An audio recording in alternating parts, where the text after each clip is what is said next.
चलिए कॉपी पे सब लोग निकाल लिया, अपना लेखन सामग्री निकाल लेंगे। ये बताइए तो जैन धर्म में हम कहाँ छोड़े थे?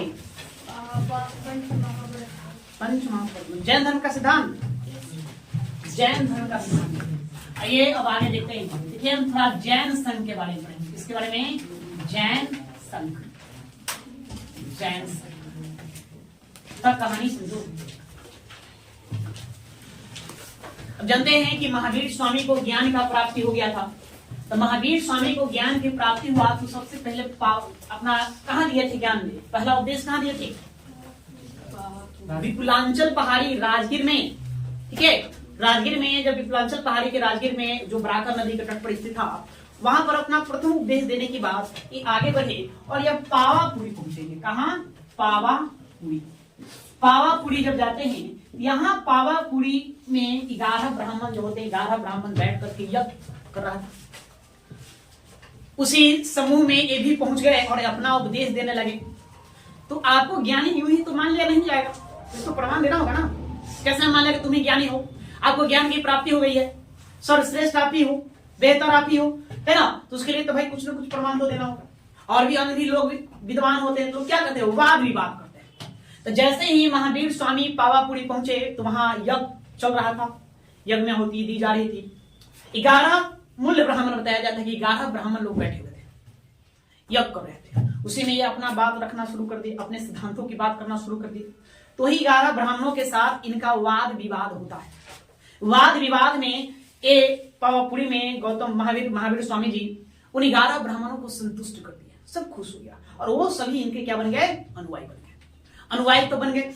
अनुयायी बनने के बाद अब देखिए जैन धर्म के जो भी सिद्धांत है, विचार है, विचारधारा को आगे बढ़ाना। चाहे कोई भी विचारधारा को आगे बढ़ाना तो क्या करेंगे? कोई एक संस्था चाहिए। बिना संस्था कैसे मतलब कोई विचारधारा के बढ़ा सकते? तो उनको एक संस्था की जरूरत थी, एक स्थान जहां से हम मतलब उसका प्रचार करें, एक मुख्यालय मान लीजिए। तो वही क्या करेंगे? जैन संघ का मुख्यालय, जैन संघ की स्थापना करेंगे। कहाँ? पावापुरी में। तो जैन संघ का स्थापना कर देंगे। महावीर स्वामी से ठीक पहले जो 23वें तीर्थकर थे, उनका नाम पार्श्वनाथ हुआ। तब पार्श्वनाथ के बारे में बताए थे कि उन्होंने क्या किया थे? जैन संप्रदाय को 4 गणों में बांटा था, 4 भागों में, 4 हिस्सों में क्या कर दिए? विभाजित कर दिए। और सब पर एक एक गंधर का स्थापना की, मतलब उसका अध्यक्ष कह लीजिए या मुखिया कह लीजिए, एक एक गंधर का स्थापना करेंगे। उसी उन्हीं के तर्ज पर महावीर स्वामी भी क्या करेंगे? समस्त जो जैन संप्रदाय था, उन जैन संप्रदाय को 11 गंधर्वों में विभाजित करेंगे। कितने गंधर्व? 11। आपको ध्यान देने की बात है, प्रश्न पूछा जाता है कि कितने गणों में विभाजित किए? 11 गणों में विभाजित किए। और सभी गणों पर एक एक क्या? गंधर का नियुक्ति करेंगे। गंधर मतलब कि उसका क्या हुआ? प्रमुख हो गया, मुखिया हो गया। नहीं, जैसे देखिए आप लोग इतने सारे हैं, हम मान लेते हैं अपना प्रचार करना चाहते हैं अपने संस्था का, कोचिंग का। तो इतने बच्चे हैं तो बच्चों को क्या करें? हम भाग बना देंगे। एक दल भाई उत्तर दिशा की ओर जाएगा, एक पूर्व दिशा की ओर, पश्चिम दिशा की ओर, या एक और किसी विशेष स्थान पर जाएगा। तो उसी प्रकार उन्होंने पावापुरी में जैन संघ की स्थापना की और जैन संप्रदाय को, जैन समूह को कितने? 11 गणों में विभाजित किए। उस गण में एक वो मुखिया बैठाए, उस मुखिया को या प्रधान को क्या कहा गया? गंधर कहा गया, गंधर। अब यहाँ से याद करने वाली बात, पहली बात कि जैन संघ की स्थापना कहाँ? पावापुरी में। नहीं, उसने जैन समूह को कितने भागों में बांटा? 11 गणों में बांटा, सब पर एक एक गंधर की स्थापना की। उन 11 गंधर्व में मात्र 2 गंधर्व को ध्यान रखना है। कितने? 2 गंधर्व। एक इंद्रभूति स्वामी और दूसरा आर्य सुधर्मा।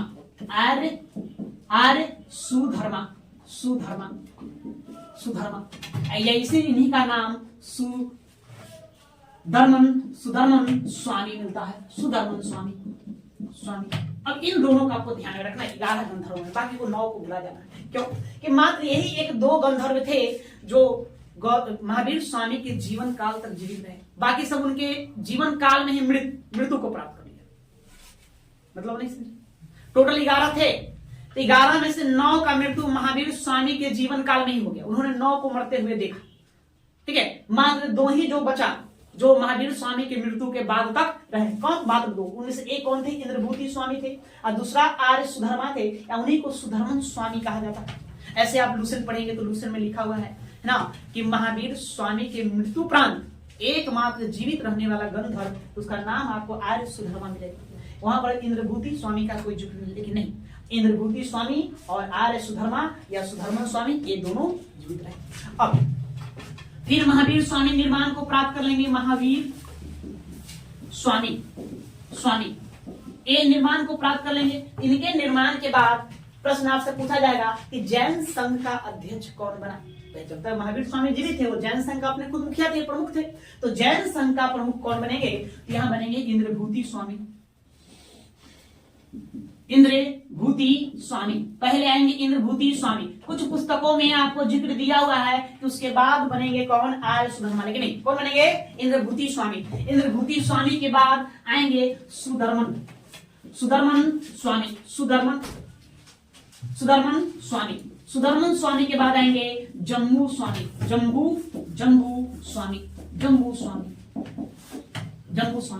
ठीक है, उसके बाद आएंगे संभूति विजय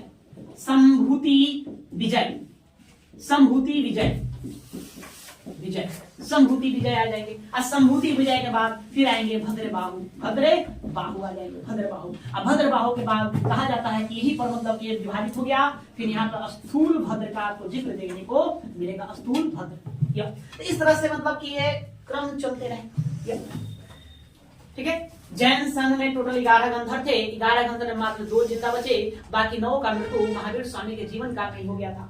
नहीं, महावीर स्वामी के निधन के बाद इंद्रभूति स्वामी क्या बनेंगे, जैन संघ का मुखिया बनेंगे, प्रमुख बनेंगे। उसके बाद सुधर्मन स्वामी आएगा या आर्य सुधर्मा आएगा, उसको अपने जम्मू स्वामी के बाद संभूति विजय, फिर भद्रबाहु, स्थूल भद्र, इस तरह से चलेगा। ठीक है, ये क्लियर है। इसमें आपसे पूछा जाएगा प्रश्न, यहाँ इंद्रभूति स्वामी को ध्यान में रखना है कि महावीर स्वामी के निधन के बाद इंद्रभूति स्वामी क्या बनेंगे, जैन संघ का प्रमुख बनेंगे। फिर उससे पूछा जाता है सबसे लंबा कार्यकाल किसका, तो सबसे लंबा कार्यकाल आपको किसका रहेगा, है ना, जम्मू स्वामी को। कहा जाता है ये 44 वर्षों तक जैन संघ के प्रमुख बने रहे, 44 वर्षों तक। अब जम्मू स्वामी ही अंतिम जैन संघ के प्रमुख हुए, जिनके बाद निर्वाण का मोक्ष प्राप्ति का जो दरवाजा होता है, केवल प्राप्ति या निर्माण प्राप्ति का जो द्वार होता है, यह बंद हो गया। मतलब उसके बाद यह जैन संघ एक तरह से पतन के कगार पर जाना यहीं से प्रारंभ करेगा, यहीं से, जम्मू स्वामी से। तो जम्मू स्वामी के मृत्यु के बाद संभूति विजय, भद्रबाहु, इन लोगों में काफी विवाद होता है। फिर आगे देखेंगे भद्रबाहु, स्थूल भद्र में काफी विवाद होता है, और यहीं पर जाकर के जैन संप्रदाय 2 भागों में क्या होता है, विभक्त हो जाता है। ठीक है, यह इस तरह से। तो पहले आप जैन संघ के बारे में लिखिए, उसके बाद आगे चलो हेडिंग में जैन संघ।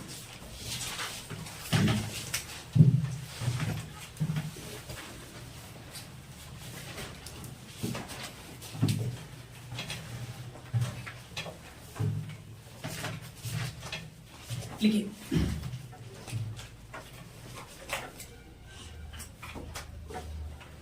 पॉइंट बनाकर लिखते चलेंगे। पार्श्वनाथ ने अपने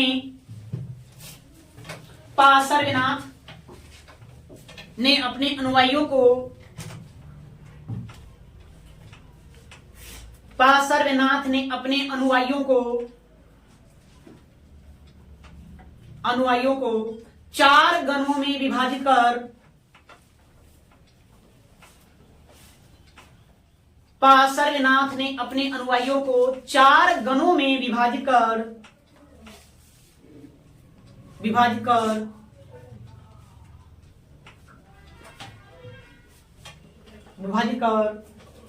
प्रत्येक गण को एक एक गंधर्व के अधीन किया था। मतलब प्रत्येक पर एक एक गंधर्व की नियुक्ति किए थे। प्रत्येक गण को एक एक गंधर्व के अधीन किया था, गंधर्व के अधीन किया था।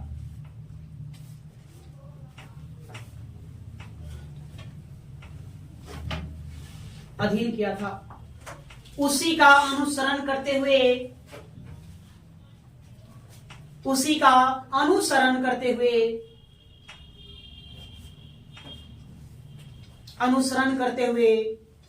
महावीर स्वामी ने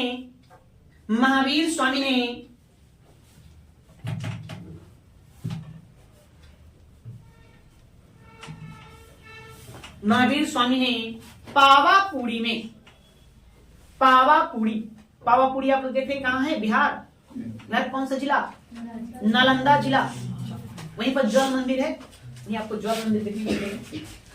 पावापुरी में जैन संघ का स्थापना किया, जैन संघ का स्थापना किया,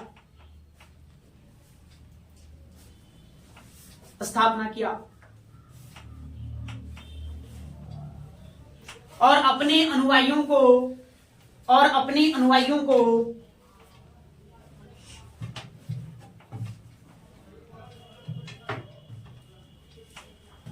अनुयायियों को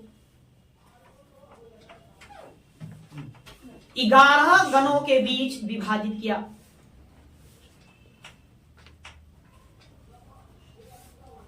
ग्यारह गणों के बीच विभाजित किया।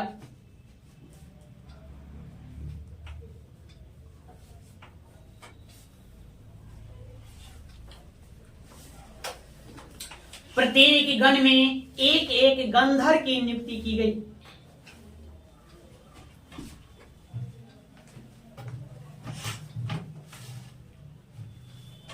एक एक गंधर की नियुक्ति की गई।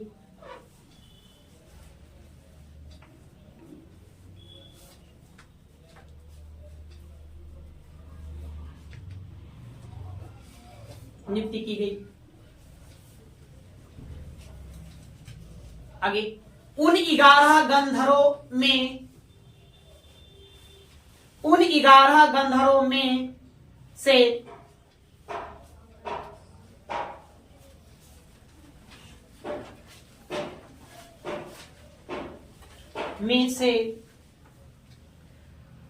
इंद्रभूति गौतम स्वामी, इंद्रभूति इंद्रभूति स्वामी पता है, इनका पूरा नाम इंद्रभूति गौतम स्वामी है।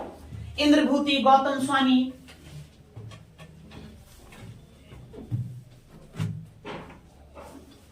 इंद्रभूति गौतम स्वामी और सुधर्मन स्वामी या आर्य सुधर्मा इनको लिख सकते हैं। सुधर्मन स्वामी, सुधर्मन स्वामी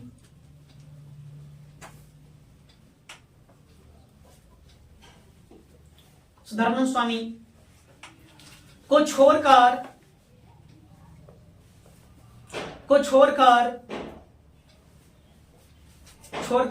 शेष गंधर्वों की मृत्यु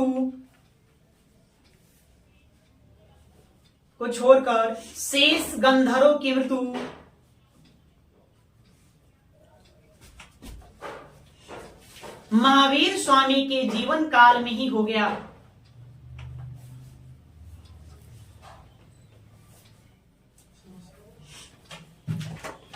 महावीर स्वामी के जीवन काल में ही हो गया।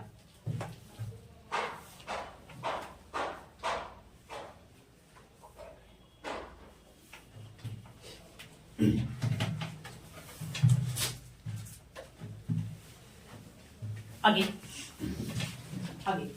महावीर स्वामी के निर्वाण प्राप्ति के बाद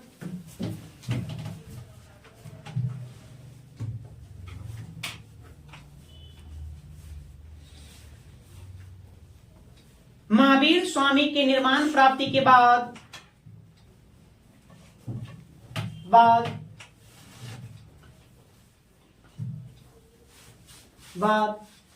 जैन संघ का अध्यक्ष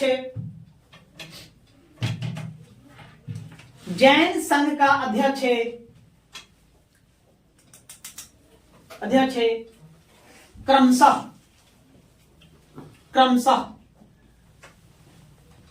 इन्हीं को लिखेंगे। इंद्रभूति स्वामी, सुधर्मन स्वामी, जम्मू स्वामी, संभूति विजय और भद्रबाहु बने। क्रमशः इंद्रभूति स्वामी, सुधर्मन स्वामी, जम्मू स्वामी, संभूति विजय और भद्रबाहु बने।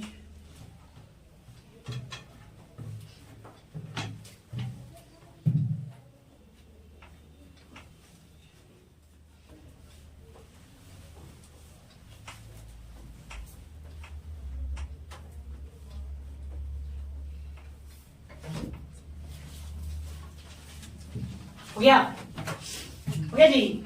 महावीर स्वामी के बाद इंद्रभूति स्वामी, सुधर्मन स्वामी, जम्मू स्वामी, संभूति विजय और कौन बने? भद्रबाहु बने। और इसमें याद करने वाली बात क्या है? इनको याद करेंगे, जम्मू स्वामी को याद करेंगे, है ना, जिसने सर्वाधिक लंबा कार्यकाल किनका रहा? जम्मू स्वामी को। लिखिए इनमें से सर्वाधिक दिनों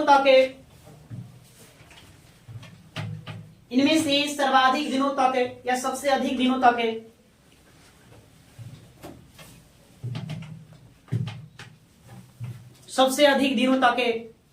जैन संघ का अध्यक्ष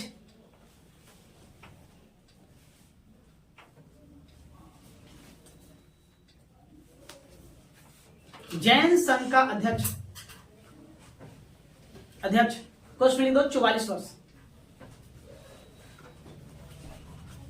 एक मिनट भी करके इनमें सर्वाधिक दिनों तक जैन संघ का अध्यक्ष जम्मू स्वामी वही पर लिखिएगा पोस्ट में 44 वर्ष जम्मू स्वामी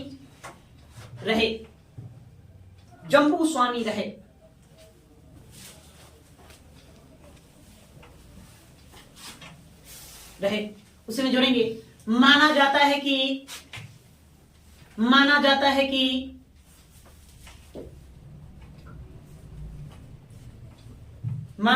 कि जम्मू स्वामी के पश्चात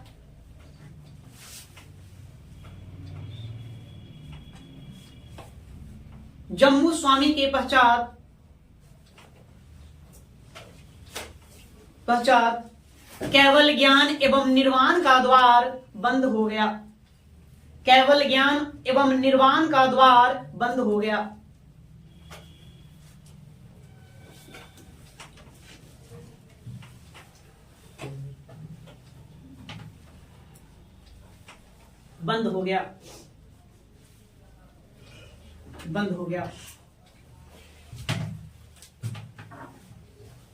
आगे मगध के शासक धनानंद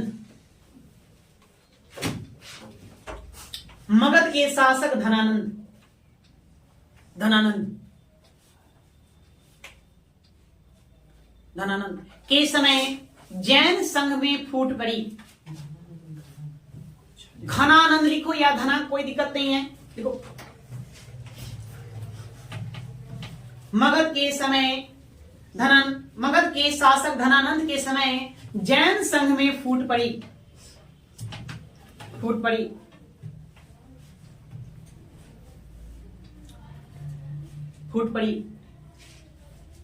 तब दो अध्यक्ष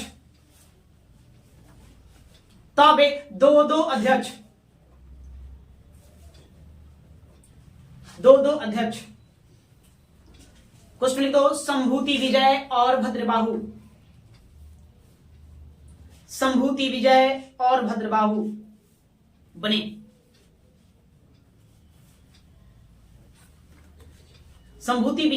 भद्रबाहु बने।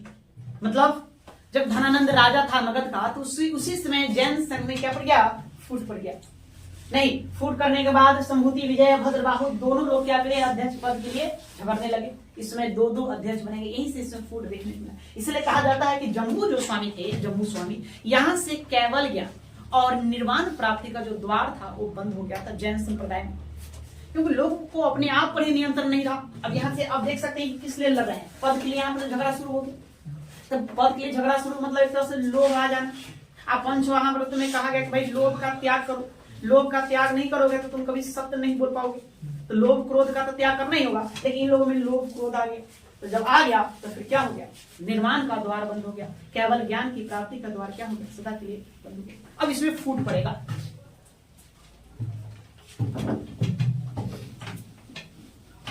बताया जाता है जैन संघ में विद्रोह के बारे में आप लोगों ने लिखा है। प्रथम जैन संघ का प्रथम विच्छेदक क्या बताए थे, जयमाली बताया। शुरू में हमने लिखा था जयमाली, नहीं देखिए किया मानकृत सिद्धांत, एक सिद्धांत दिया गया था महावीर स्वामी के द्वारा, किया मानकृत सिद्धांत।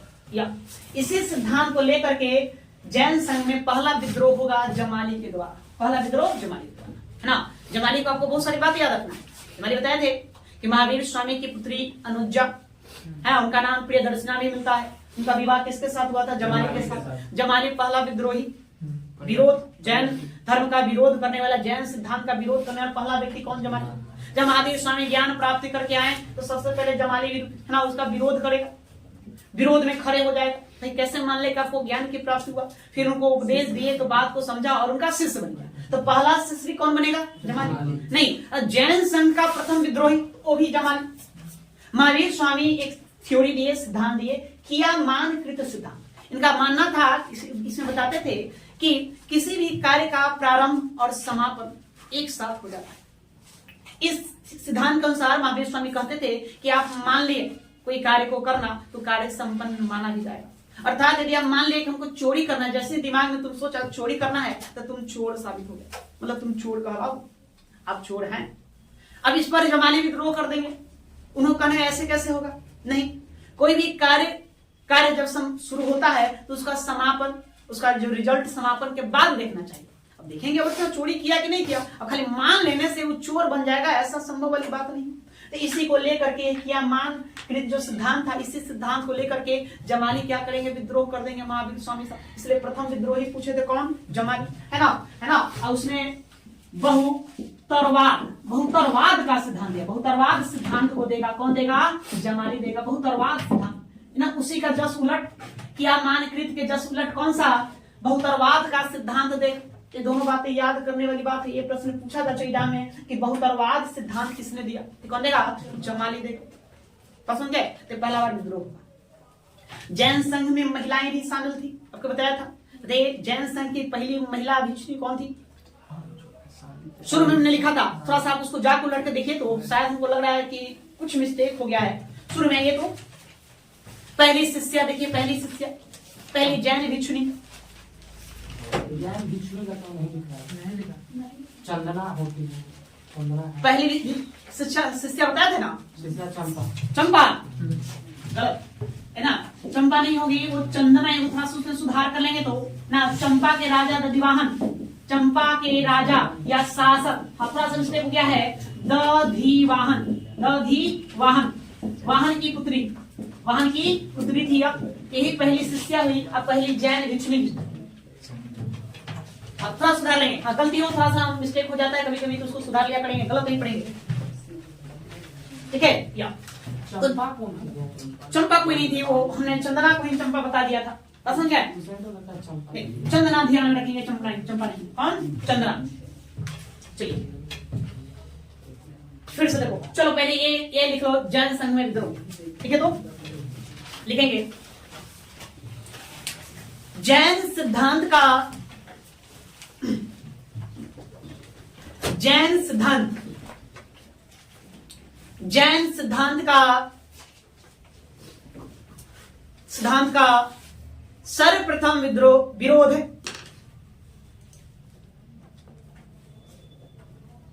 जैन सिद्धांत का सर्वप्रथम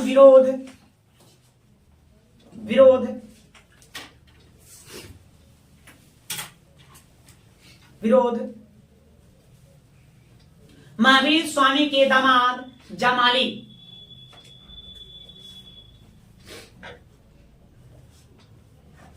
महावीर स्वामी के दामाद जमाली ने किया था।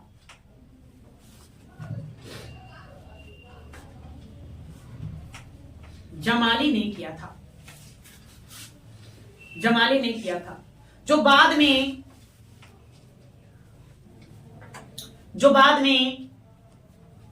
जैन धर्म में स्वीकार कर लिया था, जो बाद में जैन धर्म में स्वीकार कर लिया था।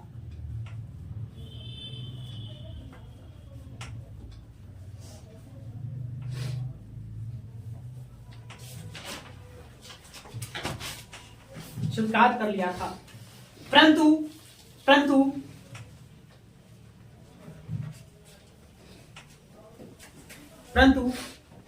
महावीर स्वामी के केवल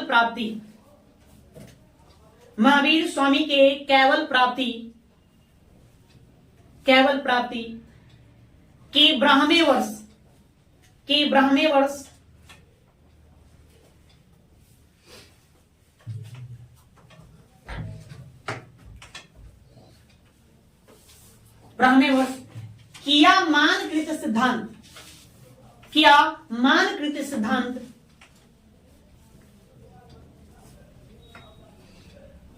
किया मानकृत सिद्धांत, सिद्धांत, सिद्धांत पर महावीर स्वामी से मतभेद हो गया, महावीर स्वामी से मतभेद हो गया।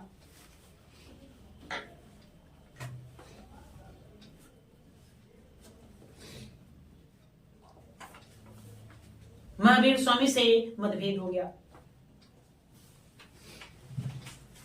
जमाली ने किया मानकृत सिद्धांत के स्थान पर, जमाली ने किया मानकृत सिद्धांत के स्थान पर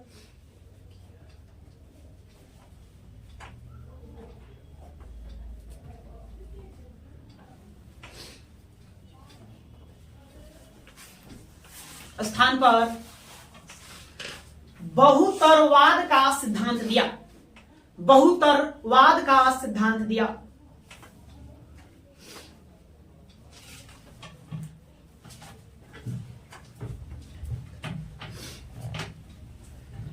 बहुतरवाद का सिद्धांत दिया।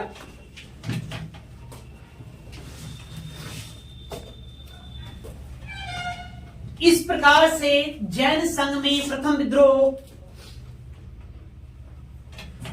इस प्रकार से जैन संघ में प्रथम विद्रोह जमाली के द्वारा किया गया,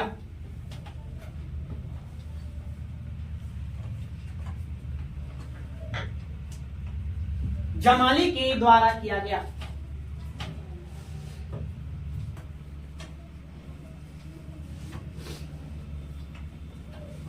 तो जैन संघ में प्रथम विद्रोही कौन? जमाली। उसी प्रकार से आपसे दूसरा पूछेगा, तो दूसरा आपको ध्यान में रखना है 30 गुप्त, 30 गुप्त। ठीक, जमाली के 2 वर्षों बाद 30 गुप्त भी क्या करेगा? विद्रोह करेगा। तो दूसरा विद्रोही 30 गुप्त, पहला विद्रोही जमाली। याद रहेगा? उसी में जोड़िए। जैन संघ का दूसरा विद्रोही, जैन संघ का दूसरा विद्रोही 30 गुप्त था, 30 गुप्त था।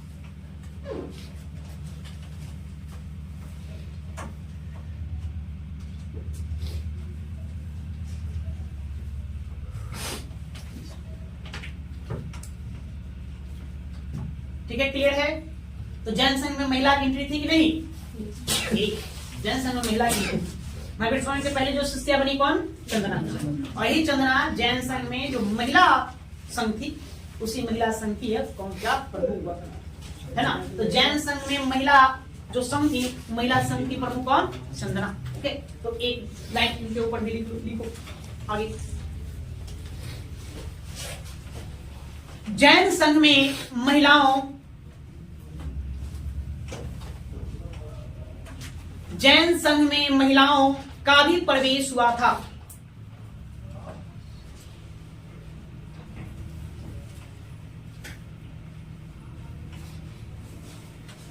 जैन संघ में महिलाओं का भी प्रवेश हुआ था। महावीर स्वामी की पहली अनुयायी, महावीर स्वामी की पहली अनुयायी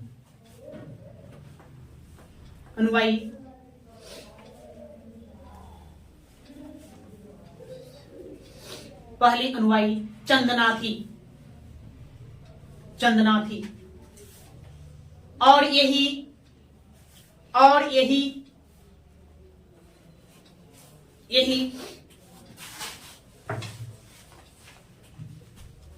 भिक्षुणियों की संघ की प्रमुख थी।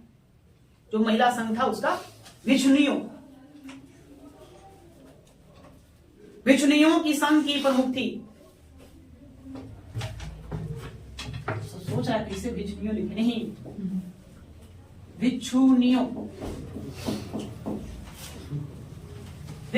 भिक्षुणियों की संघ की प्रमुख थी।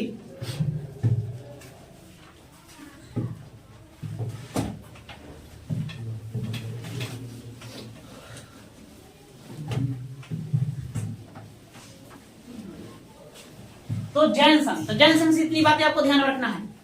पहली बात, जैन संघ की स्थापना पावापुरी। जैन संघ के जो भी अनुयायी थे उसको कितने गंधर्वों में बांटा गया? 11। आर्य सुधर्मा और इंद्रभूति स्वामी, इंद्रभूति गौतम स्वामी, ये 2 मात्र जो ही जीवित बचे थे। किनके शासनकाल में, किनके जीवन काल में? महावीर स्वामी के जीवन मृत्यु के प्रांत, बाकी सब उनके मृत्यु, बाकी सभी का मृत्यु उनके जीवन काल में ही हो गया। नहीं, महावीर स्वामी के निर्माण प्राप्ति के बाद जैन संघ का प्रमुख कौन बनेगा? इंद्रभूति। इंद्रभूति के बाद आर्य सुधर्मा, आर्य सुधर्मा के बाद जम्बू स्वामी, और जम्बू स्वामी के बाद संभूति विजय, संभूति विजय के बाद फिर स्थूलभद्र आएंगे। इसमें सबसे लंबा कार्यकाल जम्बू स्वामी का सबसे लंबा कार्यकाल हुआ। नहीं, जैन संघ में पहली बार फूट पड़ी कब? जब राजा धनानंद था, मगध का राजा धनानंद था, उसी के समय संभूति विजय और भद्रबाहु दोनों क्या रहा? अध्यक्ष रहा संघ का। वहीं पर मतलब विद्रोह, वहीं पर फूट पड़ गया। इसलिए कहा जाता है कि जैन धर्म में जो केवल ज्ञान की प्राप्ति और निर्माण प्राप्ति का जो द्वार था वो जम्बू स्वामी के बाद बंद हो गया। मतलब अब उस तरह की बातें रही नहीं। आगे चलकर हम देखेंगे और विद्रोह होगा। ठीक, अब आइए जैन संगीति। अब आप लोग शीर्षक देंगे जैन संगीति।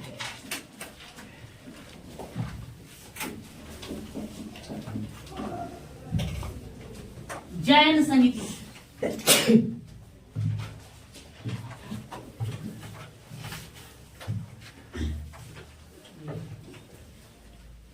जैन संगीति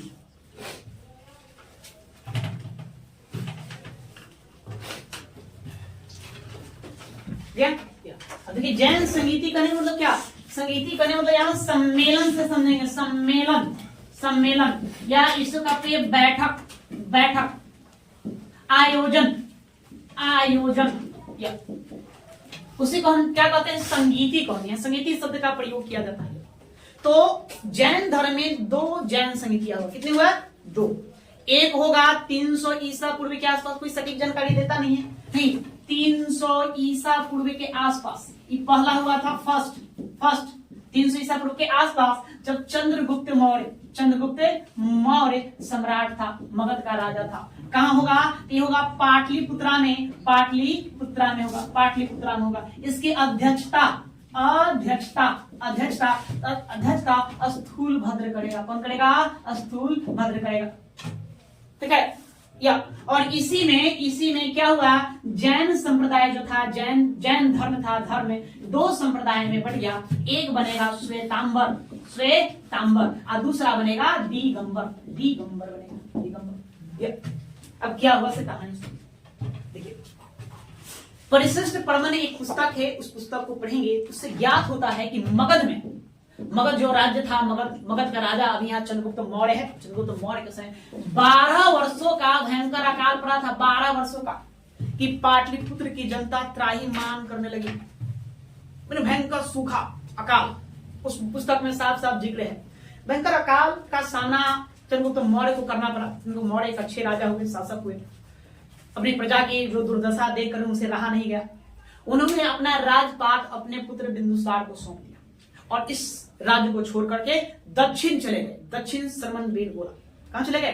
दक्षिण में चले गए। सरमन बेलगोला, ये कर्नाटक राज्य में एक पहाड़ी सरमन बेलगोला जो चिकमंगलूर जिले में वहां पड़ती है, वहीं चले गए वो। साथ ही इनके साथ और हो लिया भद्रबाहु। कौन कौन? 2 लोग। एक चंद्रगुप्त मौर्य जो मगध का सम्राट था, और दूसरा भद्रबाहु जो जैन संघ का प्रमुख था, जैन संघ का। अब भद्रबाहु को भी लगा कि ये स्थिति बना हुआ रहेगा तो ये जो मगध के क्षेत्रों में जो भी जैन भिक्षुणी लोग हैं, जैन धर्म के लोग हैं, अनुयायी हैं, तो ये तो रहेगा ही, सब मर जाएगा तो फिर इसका अस्तित्व नहीं बचेगा। तो भी इनको भी अपना अस्तित्व बचाना है। जैन धर्म भी, जैन संप्रदाय भी, वो भी चलते रहे, उसको भी अपना अस्तित्व बचाना था। भद्रबाहु को भी। चंद्रगुप्त मौर्य मतलब व्याकुल हो उठे जनता के त्राहिमाम स्थिति को देखकर, मतलब बहुत ही दुर्दशा खराब हो गई थी उसको देखकर। ये अपने पुत्र बिंदुसार को सब राजपाट दे देंगे और ये भद्रबाहु क्या करेंगे? अपना इन्हीं का अपना एक शिष्य हुआ, शिष्य कहिए या भागी कहिए, है ना, उनका नाम था स्थूलभद्र। इनको जैन संघ की जिम्मेदारी दे दी। नहीं, भद्रबाहु ने कहा स्थूलभद्र से, आप जैन संघ को संभालो। ये अपने कुछ अनुयायी, मतलब कहा जाता हजारों के संख्या में अनुयायियों को अपने साथ लेकर, चंद्रगुप्त मौर्य को साथ लेकर ये दक्षिण की ओर चले गए। सरमन बेलगोला, कर्नाटक में सरमन बेलगोला पर्वत पर चले गए, वहीं रुके। काल की स्थिति सामान्य होगी तो फिर हम यहाँ लौट आएंगे। तो ये 1000 लोग को लेके गए हैं तो कुछ बचेंगे, वो वहां चले गए। समय के साथ चंद्रगुप्त मौर्य वहीं रह जाएंगे, उसी सरमन बेलगोला पहाड़ी पर संलेखन विधि से अपना प्राण को त्याग देंगे। वो हम जब चंद्रगुप्त मौर्य पढ़ाएंगे तो वहां हम चर्चा करेंगे वहां। या भद्रबाहु फिर जब स्थिति सामान्य हुई तो अपने अनुयायियों के साथ वापस पाटलिपुत्रा लौटे। पाटलिपुत्रा आकर देखते हैं कि ये जो स्थूलभद्र के नेतृत्व में यहाँ पर जो छोड़कर गए थे अन्य संघ को, जैन संघ को, अन्य अनुयायियों को, ये लोग श्वेत वस्त्र धारण कर लिया, श्वेत वस्त्र धारण कर लिया। आप जानते हैं कि महावीर स्वामी क्या किए थे, नग्न अवस्था में आ गए थे। हमें बताया था कि गृह त्याग करने के ठीक 13 महीने तक एक ही तरह के वस्त्र पहने रहे। जब उनके वस्त्र पर कीड़े मकोड़े रेंगने लगे तो कौन सा नदी, स्वर्ण बालुका नदी के तट पर अपना वस्त्र त्याग दिया, नग्न अवस्था में आ गए। तब से नग्न अवस्था में ही रहे, बिल्कुल। और उसके बाद जो भी पीढ़ी दर पीढ़ी जैन धर्म के जो प्रवर्तक आ रहे थे, तीर्थंकर आ रहे थे, वो अपना उसी परंपरा को निभा रहे थे। महावीर स्वामी के बाद इंद्रभूति आए, वो भी उसी अवस्था में रहे, है ना। उसके बाद आर्य सुधर्मा उसी अवस्था में, ठीक है, जम्मू स्वामी उसी अवस्था में, स्थूल संभूति विजय उसी अवस्था में, स्थूल भद्रबाहु उसी अवस्था में, यहां तक वो ठीक ठाक रहा। जब भद्रबाहु दक्षिण की ओर चलेंगे तो उत्तर में ये स्थूल भद्र जो थे यहाँ अपने सभी अनुयायियों को श्वेत वस्त्र धारण करने की अनुमति दी। अब भद्रबाहु आए तो स्थिति को देख करते तो कोई भी बिगड़ेगा, एक तरह सिद्धांतों के विरुद्ध काम कर दिए तो दोनों में मतभेद उत्पन्न हुआ। दोनों में क्या हुआ, मतभेद उत्पन्न हुआ। इसी मतभेद के कारण जो जैन धर्म था दो भागों में बटा, एक श्वेतांबर, दूसरा क्या बना, दिगंबर। श्वेतांबर जो श्वेत वस्त्र धारण कर ले, और दिगंबर जो उसी नग्न अवस्था में रहे। एक इसी के बाद प्रथम जैन संघ का सम्मेलन बुलाया गया। हुआ कि चलो भाई, चलो बैठ कर एक बार बात को निपटा लिया जाए, है ना। अरे भाई, समस्या झगड़े का या समस्या का समाधान क्या है, बैठक तेज वही है जो टेबल पर बातचीत सोचा दे, नहीं जी। तो बैठक तो बुलाया गया, प्रथम जैन समिति का आयोजन किया गया, लेकिन भद्रबाहु उस जैन संघ में भाग नहीं लेंगे, तो भाग नहीं लेंगे। यहीं पर 12 अंगों का रचना किया गया स्थूल भद्र के द्वारा। 12 अंग कहने मतलब कि किताब साहित्य का नाम है, अंगों का रचना किया गया। जो 14 पूर्वों का स्थान लेने वाला था, पूर्व कहने मतलब है जैन आगम को, जैन साहित्य को पूर्व कहा गया, 14 कोई पवित्र माना गया। तो उसके स्थान पर स्थूलभद्र द्वारा 12 अंगों की रचना की गई। उसी को बताया गया कि इसके स्थान ले गए, लेकिन इसको भद्रबाहु मान्यता नहीं प्रदान करेंगे। तो श्वेतांबर और दिगंबर में आपको विभेद यदि जानना है तो बस क्या आप जानेंगे कि श्वेतांबर में लोग श्वेत वस्त्र धारण करेंगे और दिगंबर में लोग क्या करेंगे, नग्न अवस्था में रहेंगे। जो भद्रबाहु के अनुयायी थे नग्न अवस्था में रहे, वही क्या कहलाए, दिगंबर कहलाए। और जो स्थूल भद्र के अनुयायी थे जो श्वेत वस्त्र धारण किए, वे क्या कहलाए, श्वेतांबर कहलाए। नहीं, उत्तर में आप देखेंगे, उत्तर भारत में तो श्वेतांबर का प्रभाव ज्यादा देखने को मिलेगा, और दक्षिण में जाएंगे तो दिगंबर का प्रभाव ज्यादा देखने को मिलेगा। ठीक है, दोनों में बस इसी के आधार पर मतभेद वाली बातें हो गई। तो प्रथम जैन संहिता से याद क्या करना है, सारी बात पूछा जाएगा कि प्रथम जैन संहिता का आयोजन 300 ईसा पूर्व, एक रेट तारीख नहीं है, नए शोध के अनुसार 310 ईसा पूर्व बताया जाता है। कितना बताया जाता है, 310 ईसा पूर्व। तो 310 से 300 ईसा पूर्व के आसपास से हुआ था। तो तारीखों को लेकर कंफ्यूजन नहीं है ना, 300 ईसा पूर्व आपको ध्यान रखना है लगभग। उसके बाद शासक कौन, तो चंद्रगुप्त मौर्य। कहाँ हुआ था आयोजन, पाटलिपुत्रा में। अध्यक्षता किसने किया, तो स्थूलभद्र ने किया। इसी प्रथम जैन संहिता में क्या हुआ, प्रश्न पूछा जाएगा कि जैन धर्म में 2 संप्रदाय में विभक्त हो गया। किस जैन संहिता में, तो प्रथम जैन संहिता में, एक श्वेतांबर दूसरा दिगंबर। नहीं, श्वेतांबर कौन कहलाए, तो स्थूलभद्र के अनुयायी, स्थूलभद्र के अनुयायी। और दिगंबर कौन कहलाए, तो भद्रबाहु के अनुयायी जो थे वो दिगंबर को माने। यही इतनी बातें आपको ध्यान में यहां से रखना है। तो लिखेंगे, इसी को लिख लेना पहले, उसके बाद हम आगे चलेंगे।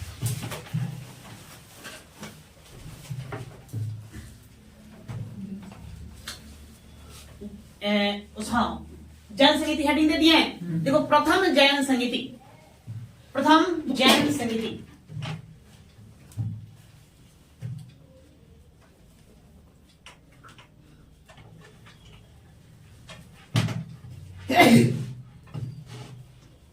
देखिए इस समय कैसे लिखो, 300 ईसा पूर्व।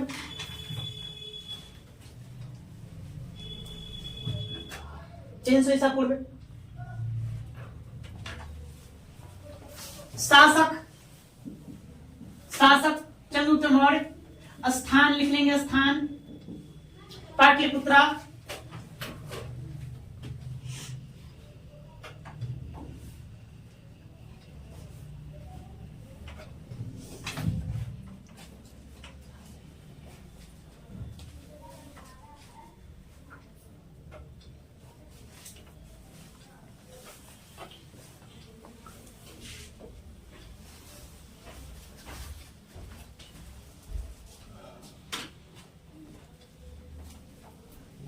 हो गया। अध्यक्षता कर लेंगे, अध्यक्षता स्थूलभद्र, स्थूलभद्र, स्थूलभद्र।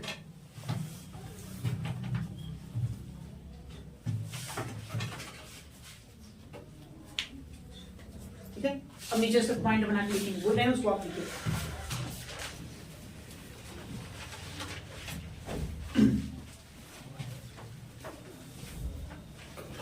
लिखिए, इस संगीति में भद्रबाहु ने हिस्सा नहीं लिया था।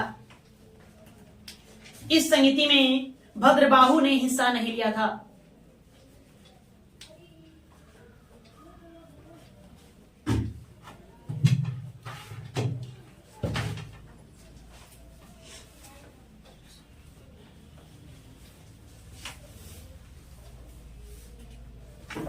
इसको देखो, ये दूसरा चौथा है वो।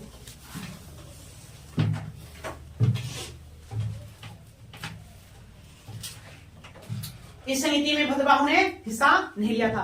अभी थे इसी जैन संगीति में, इसी जैन संगीति में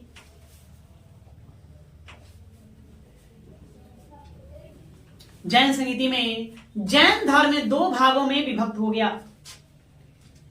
इसी जैन संगीति में जैन धर्म दो भागों में विभक्त हो गया, विभक्त हो गया।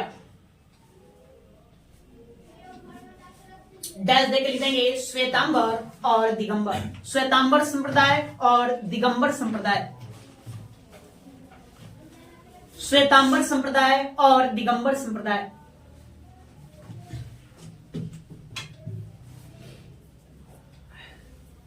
श्वेतांबर संप्रदाय और दिगंबर संप्रदाय।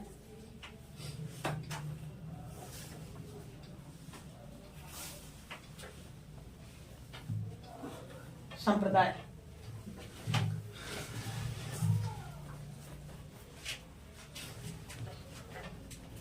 नीचे लिखेंगे भद्रबाहु, लिखेंगे भद्रबाहु के अनुयायी, भद्रे बाहु के अनुयायी, अनुयायी, अनुयायी दिगंबर, दिगंबर,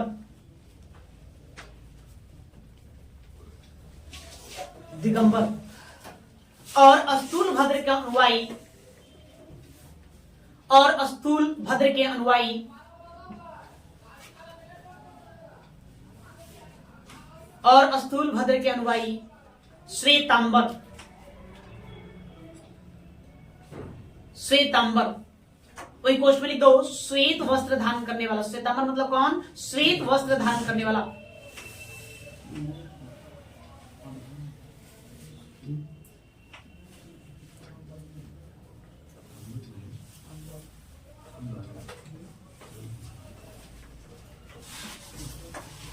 तो भद्रबाहु के अनुयायी दिगंबर और स्थूल भद्र के अनुयायी श्वेतांबर कहलाएं, श्वेतांबर कहलाएं,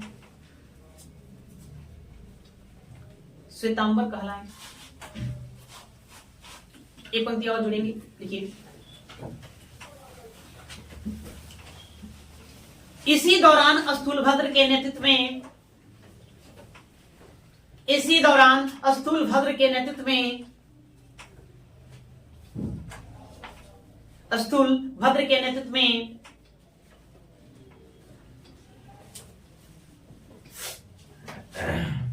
स्थूलभद्र के नेतृत्व में श्वेतांबरों ने 12 अंगों की स्थापना की।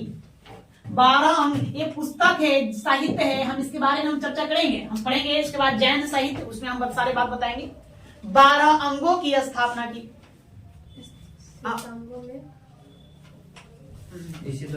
इसी दौरान स्थूलभद्र के नेतृत्व में श्वेतांबरों ने 12 अंगों की रचना की, 12 अंगों की रचना की, अंगों की रचना की।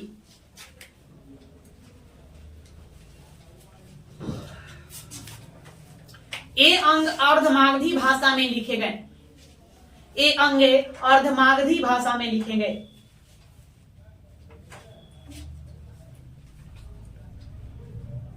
लिखेंगे। लेकिन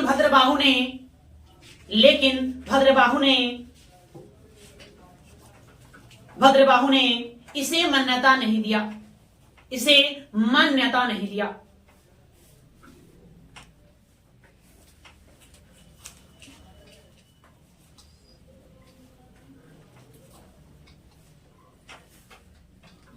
हो गया, चलो इतना ही करने दो।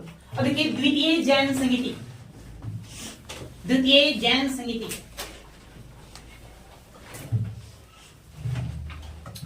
घड़ी तेज चल रहा है, समय हो गया, समय हो गया है, बहुत जल्दी समय हो गया। कोई बात नहीं, ऐसे इसको लिख लीजिए, हम समझाएंगे कल। द्वितीय जैन संहिता लिखे तो हेडिंग देंगे द्वितीय जैन संहिता। देखो समय, समय 512 ईस्वी,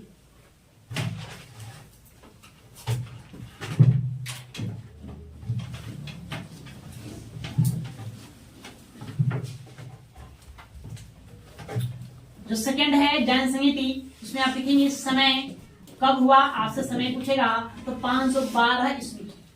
ईस्वी ईसा पूर्व में नहीं, ईस्वी होगा नहीं। स्थान, स्थान वल्लभी, वल्लभी, वल्लभी पड़ता है गुजरात में, गुजरात। अध्यक्षता, अध्यक्ष कौन थे, अध्यक्षता किसने की, अध्यक्षता देवार्धी, देवार्धी। क्षमा श्रवण, श्रवण देवार्धी, क्षमा श्रवण।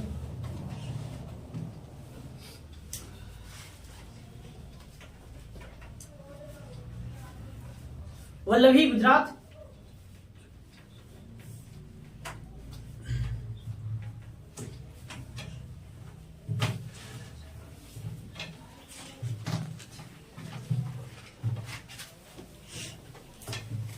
हो गया, चलो नीचे पॉइंट दो छोटा छोटा, चलो लिखो। लिखिए इस संहिता में जैन आगमों, इस संहिता में जैन आगमों, आगमों मतलब क्या, आगम क्या है जी, किस धर्म का साहित्य है, जैन साहित्य या साहित्य या पुस्तकों को जैन धर्म में क्या कहेंगे, आगम कहेंगे। इस संहिता में आगमों को अंतिम रूप से संकलित कर,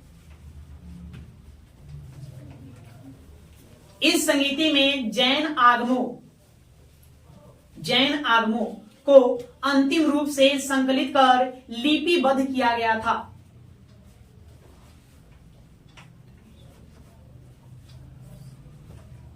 संकलित कर लिपिबद्ध किया गया था।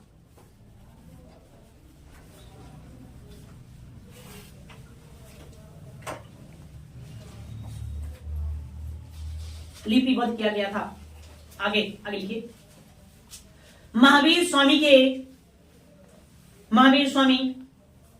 के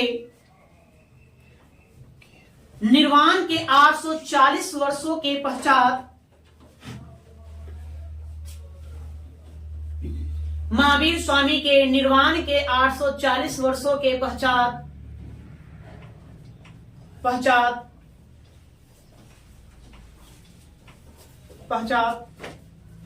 आर स्कंदिल,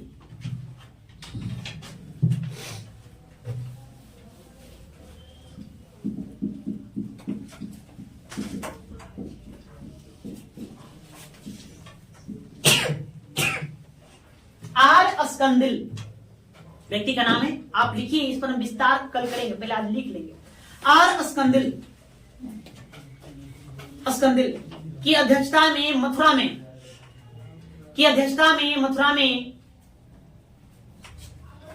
आर स्कंदिल की अध्यक्षता में मथुरा में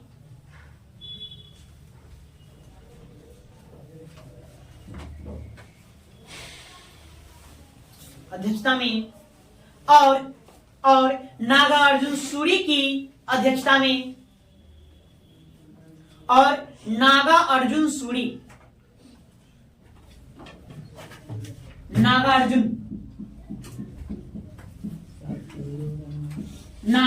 सूरी, तो ये भारत का आइंस्टाइन किनको कहेंगे,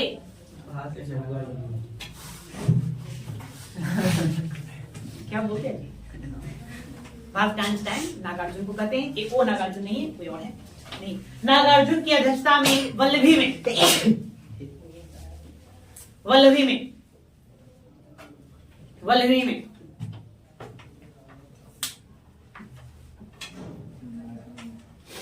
में दो सभाएं हुई। वल्लभी में दो सभाएं हुई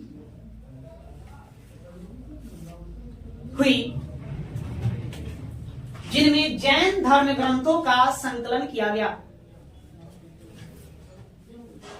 जिनमें जैन धर्म ग्रंथों का संकलन किया गया।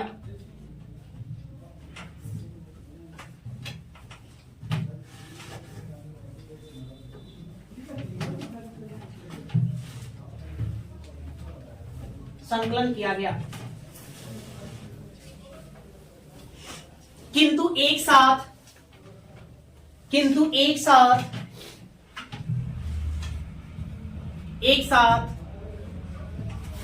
दोनों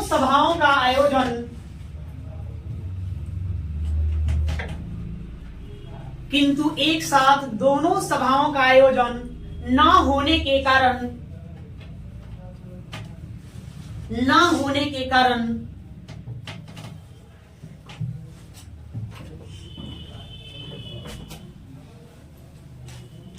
संकलन में एकरूपता नहीं रही।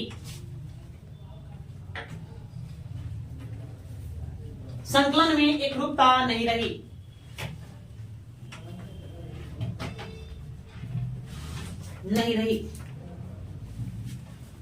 फलतः विवाद उत्पन्न हो गया, या परिणाम स्वरूप विवाद उत्पन्न हो गया।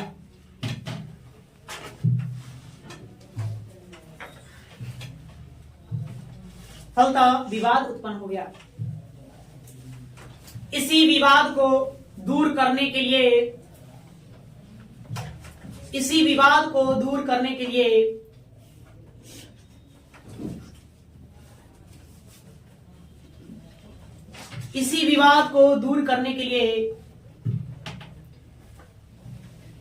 512 ईस्वी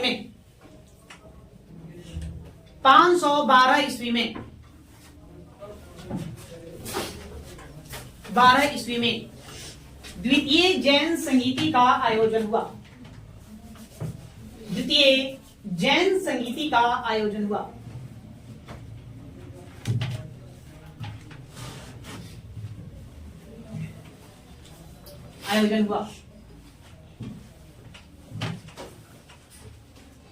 ठीक है, अब इसको रहने देंगे। इस पर हम विस्तार कल करेंगे। कल फिर हम दोनों जैन संगीतियों का फिर से हम व्याख्या करेंगे, वहां बात को समझेंगे। ठीक है, तो आज के लिए इतना ही रहने दिया जाए।